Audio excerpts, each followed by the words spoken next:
Good day to all my dear students. Hope you are all doing good.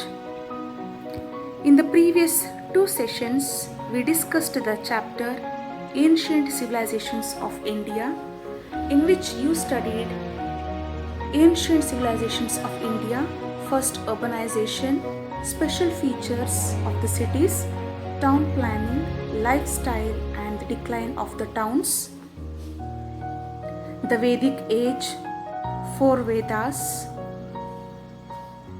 the Rig Veda period, social system, economic system, political system and religious system. So today let's study the post Rig Veda period. After Rig Veda, Samaveda, Yajurveda and Atharva Veda appeared as the continuation and contributory to it. These are named after 3 priests who conduct 3 different types of yajnas: Saman, Udgarthi, singer; Advaryu, the one who recites Yajur Sutras; and Atharvan, Angira, priest of Agni. So children, after Rig Veda, we see the existence of Samaveda, Yajurveda and Atharva Veda appeared as the continuation and contributory to this period. Samaveda has taken much from Rig Veda and few alterations of the borrowed content.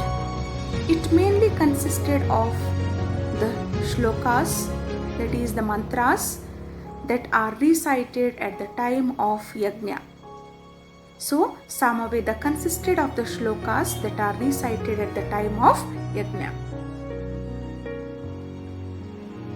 Yajurveda has 2 different types of text called black, that is Krishna, and white, Shukla. So in Black Yajurveda, there are explanations about the way of reciting mantras and also has commentary and discussions on the same.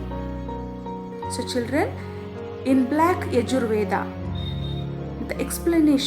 there are the explanations about the way of reciting mantras, how to recite the mantras, and also the commentary, the discussions, the explanations, the details and the discussions on the same. And the White Yajurveda has only mantras but no explanation. And the Atharveda is similar to Rig Veda in its size and content. The Atharva Veda is in prose form. It has used the language of Brahmanas rather than the ancient language.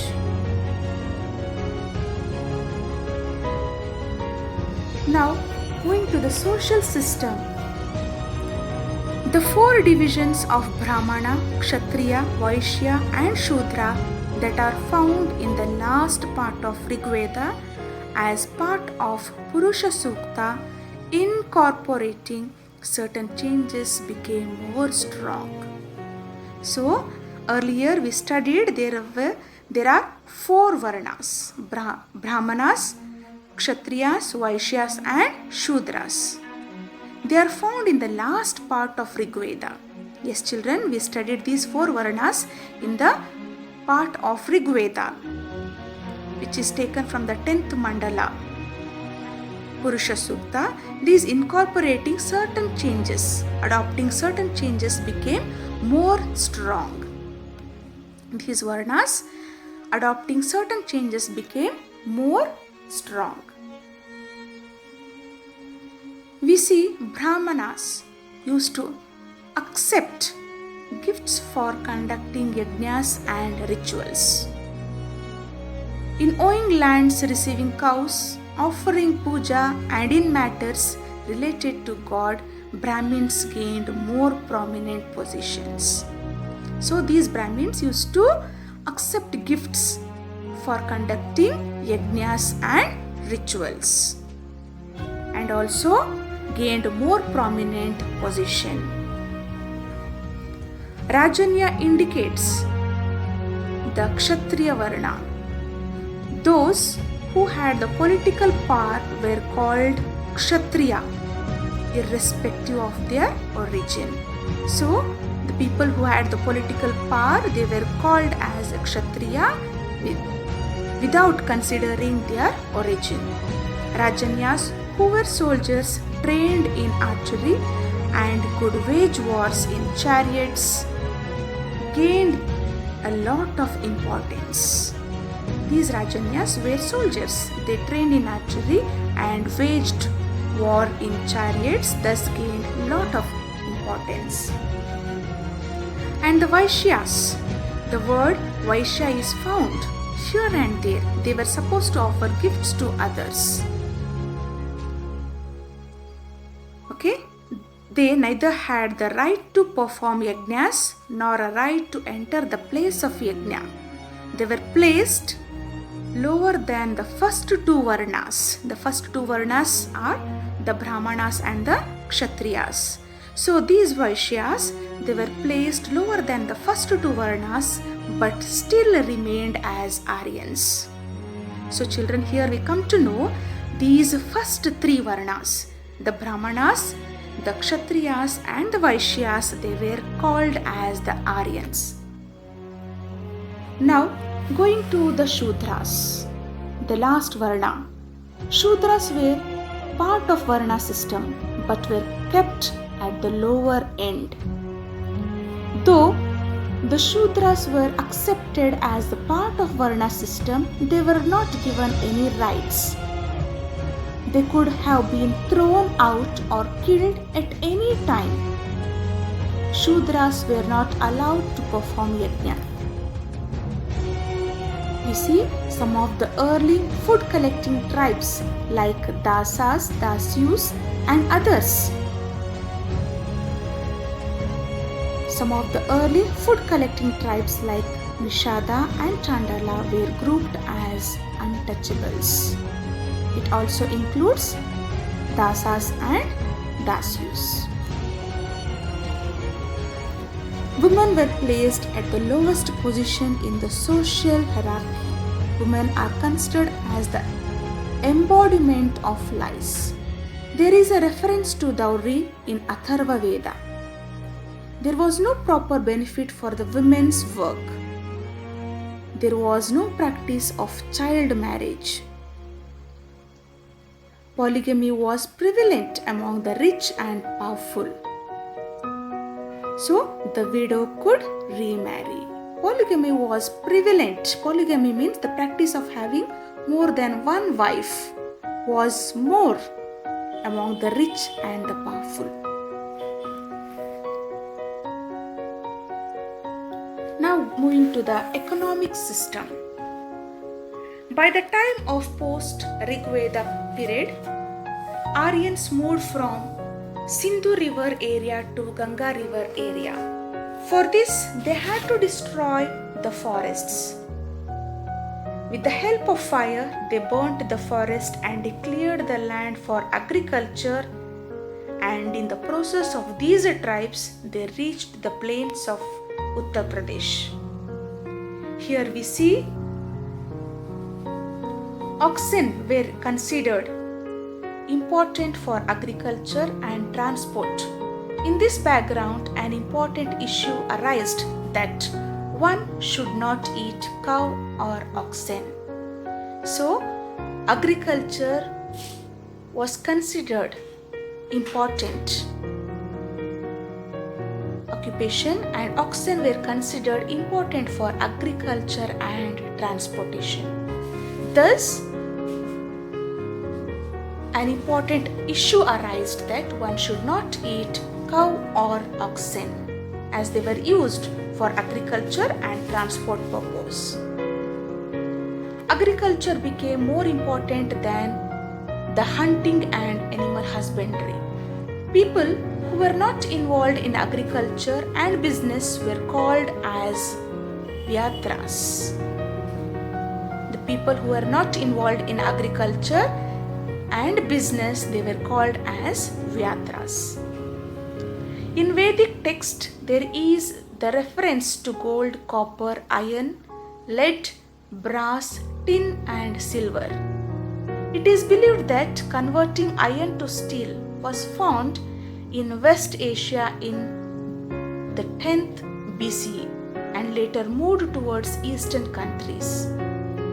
In 8th BCE, there were iron artifacts found in Atranjakera. Supports this observation. The political system. The southeast geographical edge during the final stage of Rig Veda now became the central location of Aryans. We see here Atharva Veda described the king as the one who rules all is like a god in human form. Yajnas like Rajasuya for coronation ceremony existed. Ashwamedha Yaga is a horse sacrifice to gain sovereignty and the king was called as Samrat. Vajapaya Yaga is to maintain harmony in the kingdom. Sarvamedha Yaga is to attain all kinds of achievements.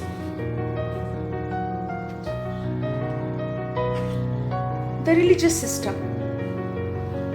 The religious beliefs and rituals of Rig Veda continued along with changes and additions during post-Rig Vedic period.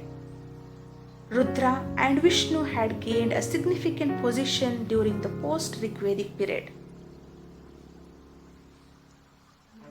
They became important gods along with the Vedic gods during the time when Brahmanas developed as an appendage to the Vedas, more important to the Vedas. There are no direct references to Vishnu's incarnations. It was believed that all things that happen in this world are the result of yajnas, and such notions were incorporated into Puranas, these mythological stories. In Upanishads, new concepts like karma and rebirth of soul were created. This aided the place of a person in caste system which is based on birth. This helped the belief like karma and rebirth of soul helped the people, in the sense aided the place of person in the caste system which is based on birth. The caste system was based on birth. This became the most important philosophical base for the continuation of the caste system in its institutionalized form. So children, this is about the post-Rig Vedic period. Today we studied the post-Rig Vedic period, in which social system, economic system, the political system and the religious system. I hope you understood it. Watch the video again and again to understand the concept clearly. Thank you, children.